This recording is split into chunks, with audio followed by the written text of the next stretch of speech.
اللہ تعالیٰ ان کی عمروں میں برکتیں عطا فرمائے۔ بہرحال اب 2-3 امور ہیں، اس میں ایک تو انگرالہ والوں کا یہ کہنا ہے، چونکہ ہم جمعہ کے آغاز ہوا، ہم یہاں شامل ہو، ایک طرح سے ہماری انوالومنٹ ہو چکی ہے۔ ان لوگوں نے یہ کہا ہے، انتظامیہ سے بھی گزارش کی ہے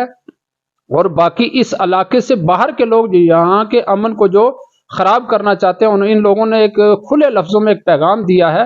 کہ انگرالہ کا پرامن ماحول ہے، کسی بھی دوسرے گاؤں والے کو، کسی مولوی مفتی کو یہاں کے پرامن ماحول میں خلل ڈالنے کی اجازت نہیں دی جائے گی۔ بالکل ایسا ہی ہے نا، اس کی خلل ڈالنے، آپ یہاں مان لیجئے دینی امور علماء سے متعلق ہوتے ہیں یا ملی امور ہیں، سیاسی امور ہیں، یہاں انگرالہ اللہ کے فضل سے خود کفیل ہے، جو ہم نے 2-3 بار آ کر یہاں جائزہ لیا، یہاں سیاسی امور ہوں، ملی امور ہوں یا دینی امور ہوں، ان کو حل کرنے کے لیے الحمدللہ رب العالمین مفتی لیاقت صاحب جیسے معتمد، جن پر انگرالہ کے لوگوں کو مکمل اعتماد ہے، یہ انہی پہ وشواس کرتے ہیں، انہی کی بات کو حرف آخر مانتے ہیں۔ کسی دوسری مولوی مفتی کو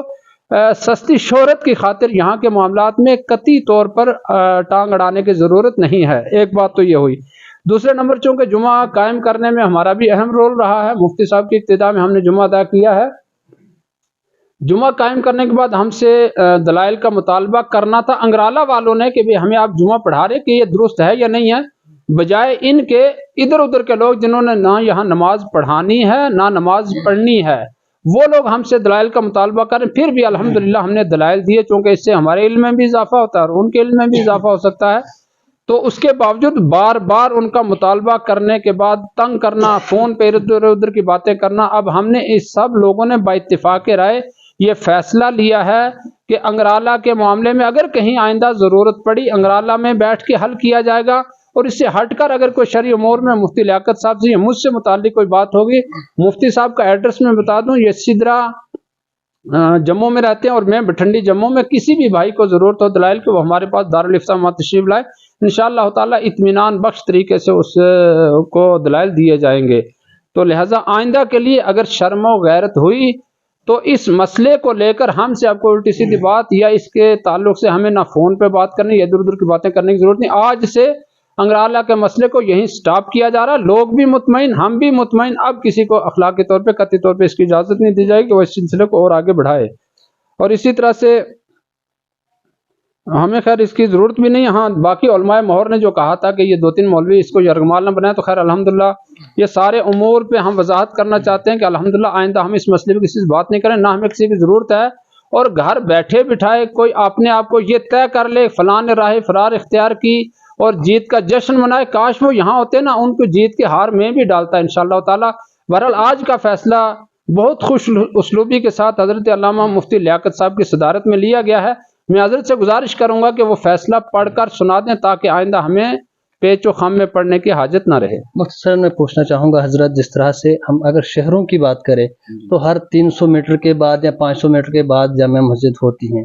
یہ بتایا جا رہا ہے کہ جیسے گاؤں دیہات ہیں کہ جہاں پر ایک گاؤں ہے وہاں ایک ہی جامع مسجد قائم کی جا سکتی ہیں، دوسری مسجد میں وہاں پہ نماز نہیں ادا کی جا سکتی ہے، نہ وہاں پہ نماز آئے گی۔ اب اگر شہروں کی بات کریں، وہاں آبادی تو بہت زیادہ ہوتی ہیں، اگر آبادی کے لحاظ سے جانا جائے تو اس وقت گاؤں دیہات میں بھی کافی زیادہ جو ہے آبادی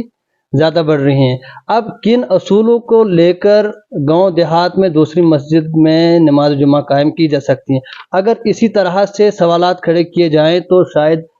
کسی اور گاؤں میں بھی دوسری مسجد میں نماز ادا کرنے کی جو ہے ضرورت پڑے، کوئی جامع مسجد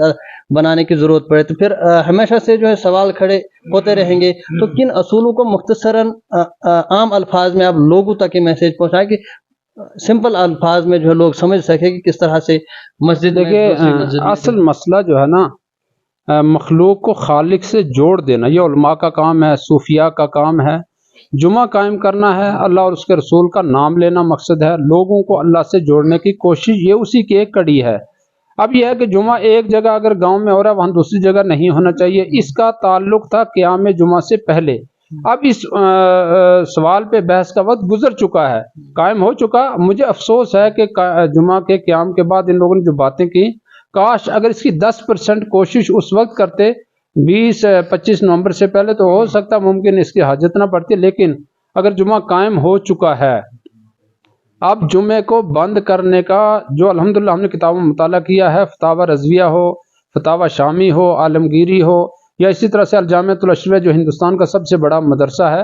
اور ہندوستان کے سب سے بڑے مفتی نے اپنے قلم سے تصدیق شدہ ایک فتویٰ جاری کیا ہے، اس کے تحت جمعہ قائم کرنے کے بعد جیسی بھی صورتحال ہو، جس طرح کی بھی نوعیت ہو دیہات کی یا گاؤں کی،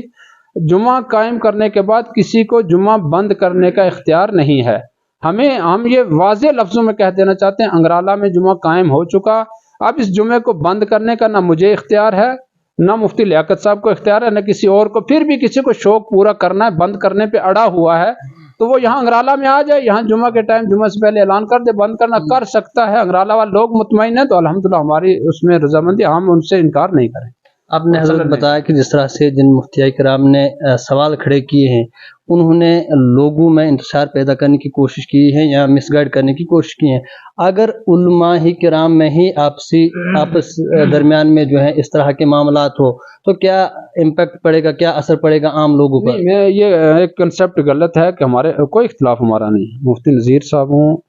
اشرف صاحب ہوں یا کوئی دوسرا ہو،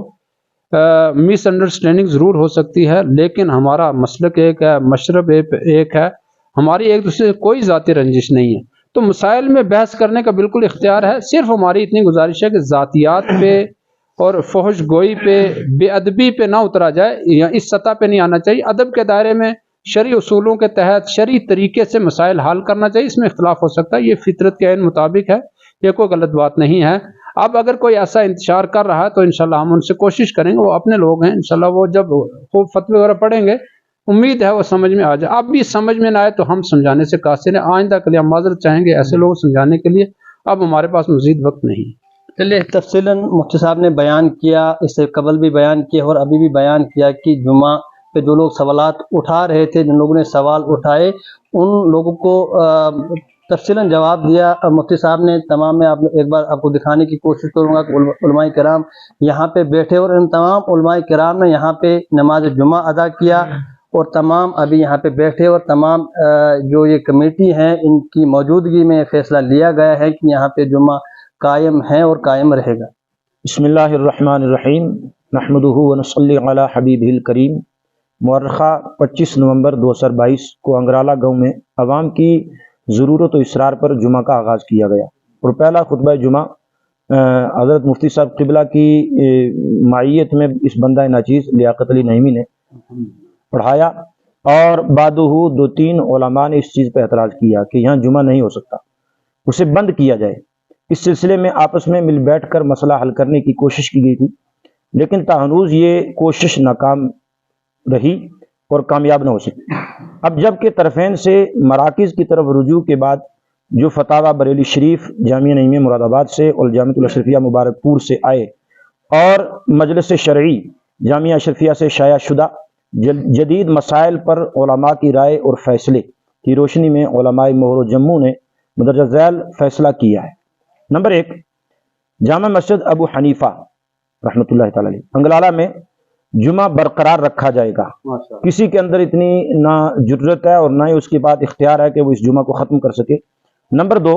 عوام انگرالہ میں جمعہ کو لے کر کوئی بے چینی نہیں ہے جو پھیلائی جا رہی ہے، کوئی انتشار ایسا نہیں ہے، اور جمعہ قائم کرنے والے بھی مطمئن ہیں۔ اگر کسی کو مزید اطمینان قلب درکار ہو تو جامع مسجد ابو حنیفہ انگرالہ کی انتظامیہ سے رابطہ کر کے پوری فائل ان سے حاصل کر سکتے ہیں۔ نمبر 3، اور یہ نوٹ ہے، جامعہ نعیمیہ مراد آباد سے اس سلسلے میں 2 فتوے استاد گرامی حضرت علامہ مولانا مفتی محمد سلیمان نعیمی مدظ اللہ العالی کے دست مبارک سے صادر ہوئے ہیں۔ پہلا 12 جمادی الاولیٰ 1444 ہجری، جبکہ دوسرا 20 جمادی الاولیٰ 1444 ہجری کو لکھا گیا ہے۔ دوسرا فتویٰ پہلے سے متصادم ہے، جبکہ پہلا فتویٰ حضور مفتی اعظم مراد آباد استاذ الاساتذہ حضرت علامہ مولانا مفتی محمد ایوب خان صاحب نعیمی ادام اللہ ظلہ علینا کا تصدیق شدہ ہے، اور مفتی اعظم مراد آباد مفتی سلیمان صاحب نعیمی قبلہ کے بھی استاد ہیں۔ بئیں وجوہ پہلے فتوے پر عمل شروع کر دیا گیا ہے جو ابھی تک جاری و ساری ہے۔ اللہ تبارک و تعالی انتشار و افتراق سے بچائے اور ہدایت و عنایت سے نوازے۔ جو کثیر تعداد میں علماء کرام یہاں فیصلے میں موجود تھے، ان میں سے چند ایک حضرات کے اسماء گرامی جو درج کیے گئے ہیں، ان میں سے حضرت علامہ مولانا مفتی محمد اسلم رضا مصباحی صاحب ہیں، حضرت مولانا علی رضا نوری صاحب کنسولی مہر سے ہیں، حضرت مولانا مفتی محمد اشرف رضا مصباحی صاحب زیرو موڑ سے ہیں، حضرت مولانا مفتی محمد اسماعیل نعیمی صاحب مہر سے ہیں، حضرت مولانا بلال کمہار صاحب مبلغ تحریر صوت الاولیاء کشمیر سے تشریف جو لائے ہوئے تھے وہ بھی موجود ہیں، حضرت مولانا منظور رضا صاحب جو تحریک صوت الاولیاء کے نگران ہیں وہ بھی موجود تھے، حضرت مولانا حافظ محمد رفیق صاحب جو مور سے بلانگ کرتے ہیں وہ بھی یہاں موجود تھے، حضرت مولانا مفتی محمد عمران بدر سے عرفان صاحب جو اس وقت یہاں موجود نہیں ہیں، ہاں انہوں نے جو ہے ہماری اس بات کی تائید کی اور تصدیق کی، حضرت مولانا حافظ عبد المجید صاحب بٹھوئی مہر سے، حضرت مولانا سہیل رضا سابق امام جامع مسجد کھوڑ وہ یہاں تشریف فرما ہیں، حضرت حافظ محمد عاشق صاحب کشمیر سے وہ یہاں اس محفل میں موجود تھے، حضرت مولانا قاری محمد اسلم رضا صاحب مہر سے جن کا مدرسہ بھی ہے وہ موجود ہیں، حضرت مولانا سید قاری مزمل حسین صاحب امام مسجد ہاڑی وہ بھی موجود تھے جو مہر سے ہیں، حافظ محمد مبارک انگرالہ سے وہ بھی یہاں موجود ہیں۔ ان علماء کرام کی موجودگی میں یہ فیصلہ لیا گیا ہے، اب کسی کو اس چیز کی اجازت نہیں ہے کہ وہ جناب یہاں آئیں بائیں شائیں کی باتیں کرے۔ مفتی صاحب قبلہ از ذات خود یہاں تشریف نہیں لائے تھے، مجھے معلوم ہے کہ حضرت مفتی صاحب کافی عرصے سے علیل ہیں، بیمار ہیں، وہ تو چلنے سے بھی قاصر ہیں، اور حضرت مفتی صاحب قبلہ کو یہاں بلایا گیا تھا، یہاں کے لوگوں نے انتظامیہ نے، البتہ یہ تو ان کا بڑا پن ہے جو یہ ساری صحبتیں اور یہ تکلیفیں اپنے اوپر لے رہے ہیں، میرے جیسا آدمی تو نہیں لے سکتا، اللہ ان کو جزائے خیر عطا فرمائے۔ میں اپنے ان بھائیوں سے بھی عرض کرتا ہوں کہ اس طرح کا کام نہ کریں جس سے اپنی عزت بھی خراب ہو اور دوسرے کی بھی خراب ہو، چونکہ آپ ہم سب ایک ہیں، علماء کا کام ہے لوگوں کی اصلاح کرنا، مسائل کو سلجھانا علماء کا کام ہے، مسائل میں جو ہے وہ الجھنا اور لوگوں کو الجھانا یہ علماء کا کام ہرگز نہیں ہے۔ حضرت سیدنا مولا علی شیر خدا مشکل کشا کرم اللہ تعالی وجہ الکریم کا فرمان ہے، عالم اور فقیہ اسے کہتے ہیں جو مسائل کو سلجھاتا ہے،